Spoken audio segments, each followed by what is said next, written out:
Whoa! And let's talk about it right now. We are at AT&T. I'm Courtney with Cowboys Nation.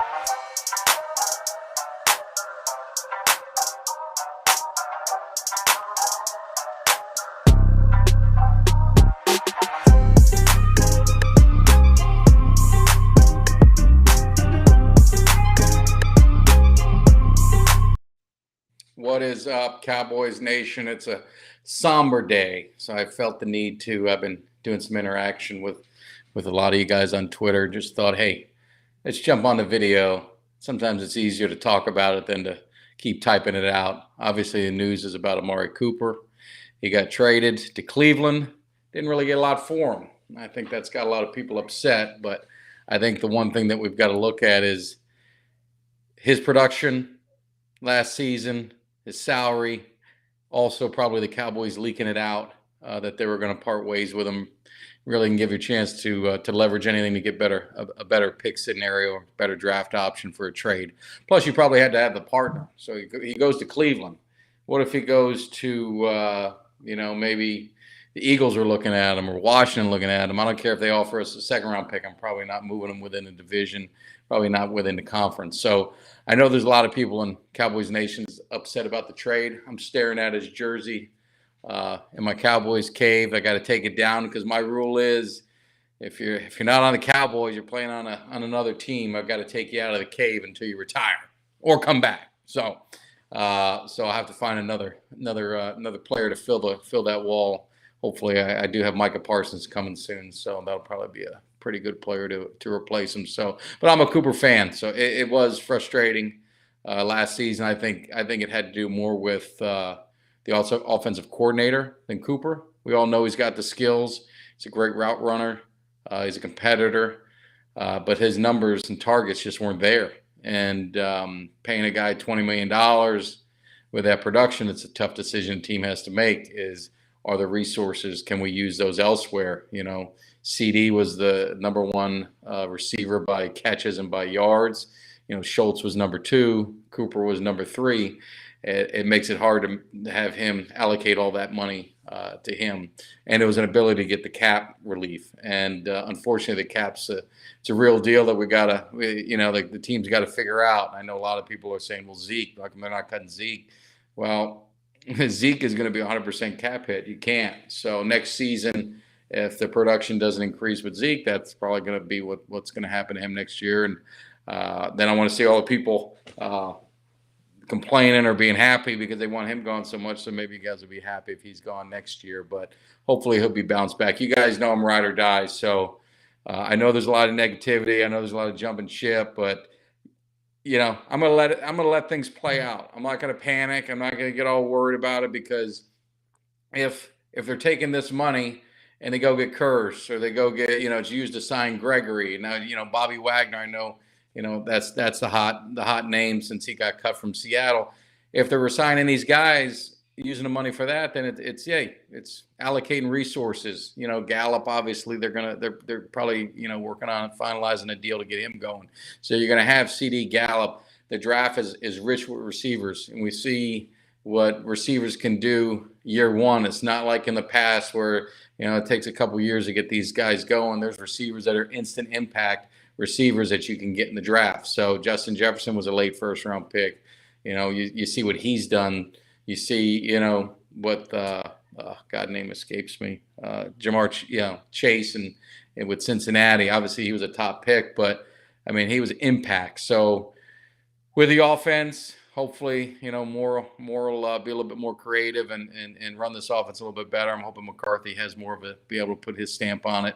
Maybe they get a receiver in the first or second round, and then everyone's thinking, hey, man, things are great. So I always say, don't get too excited. Let things play out. Don't panic yet. I know some of you hit the panic button. Just chill, Take it from me. Let it go. And then come training camp, let's look at this roster and see what we got. Because right now, if we're just being honest, what's the NFC have? I mean, you got Green Bay. They're going to be losing some people. They're going to have some cap issues. You got, LA Rams. Yeah, they're definitely obviously the defending Super Bowl champions, but so they're gonna have a target on their back. But they're gonna lose people. Von Miller's probably going back to Denver. San Francisco, you don't know what they're gonna do with the quarterback situation. So who scares you right now? You can pull them all in a hat, pull one out, and there's your team representing the NFC. So I think the AFC is the balance of power is getting shifted, which I talked about on our show earlier this week.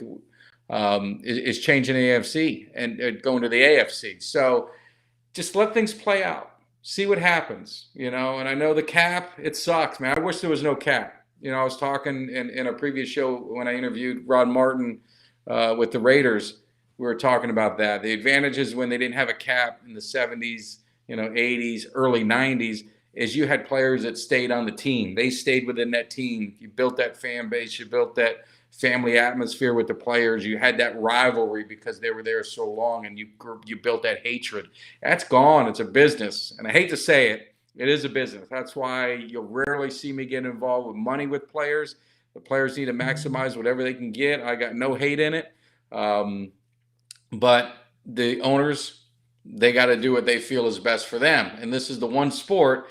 I was talking to a buddy of mine. It's the one area where the fans side with the owners more than they side with the players. It's pretty interesting. Usually in business and in life, the owners are the ones usually getting all the heat and all the hate. But it seems like fans take the side of the owners more than the players in most circumstances. Now this one, everyone's on the player side with Cooper. But again, it's money. You guys we want to balance out this roster and get more people. So some people got to get cut. Cut and tank. Yeah, you can cut tank, but you're only saving $11 million. What player are you going to get for $11 million this season that's going to put up the production he does? So he was hurt last year with a broken foot, but before that, he's played. He's played through pain. He's played through injuries, and he's an impact player on the defensive line. And you need guys to get to the quarterback, and you need the guys in the back end to stop the receivers. So that's why I think Curse is a priority. Gregory's a priority. If they get another linebacker, because they'll probably lose Van Der Esch, get another linebacker, that's a priority. So you got to have money to do it. So again, I know maybe you guys say some bad contracts, with Zeke, and some say we should have signed Dak sooner. I 100% agree, but it would have been really interesting to see what happened in the Twitter world if Dak was signed to a long-term deal before the season and then, had that injury against the Giants in Week 5. People would have been ripping the Cowboys for why'd you pay him? You should have tagged him. You should have waited it out. So, you're in a no-win situation. You got to pay your franchise quarterback. I wish they did it sooner. They didn't. And he's at a good cap number. But now you're seeing Rodgers and the other guys, they're going over $50 million. So in a couple of years, Dak's probably going to look like a bargain. So anyway, I'm going to miss Coop. Nothing better when you're in AT&T and you get that Coop chant. I wish him well. He's going to Cleveland. I wish for him it was a better situation. I wish he could have got with a better team. I hope it works out for him. I'm going to miss him. But Cowboys Nation, Cowboys fans, let the anger out, but let everything play out. Let's get through free agency. Let's get through the draft, because what this team has done the last 2 seasons, they've drafted very well, and we've drafted very well in the later rounds. So let's just see how it goes. All right? So I'll see you guys hopefully next week. We'll get our normal show. We'll get Jimmy D back on. You guys make sure, like, subscribe, share. We're going to continue this thing. I'm having a good time, and it's great interacting with you. Give me your opinions, because I don't know everything. I love debating. I'll always be respectful. I want to hear your opinion because, hey, I like to think I'm always right, but I know I'm not. You guys, I want to hear your takes and your reasoning and why you want to, you think the way you do, because hopefully you can change my mind. But anyway, stay tight. Otherwise, I got to drop a hype video to get you guys motivated, to get you guys going, because right now I'm feeling everyone's down in the dumps, and it sucks. We lost Coop, great player. He was a Cowboy guy. I loved him, but it's, unfortunately, it's the business side of the game. So stay with it. I'll see you next week. Make sure you guys like and subscribe. Can you feel me? Can you dig?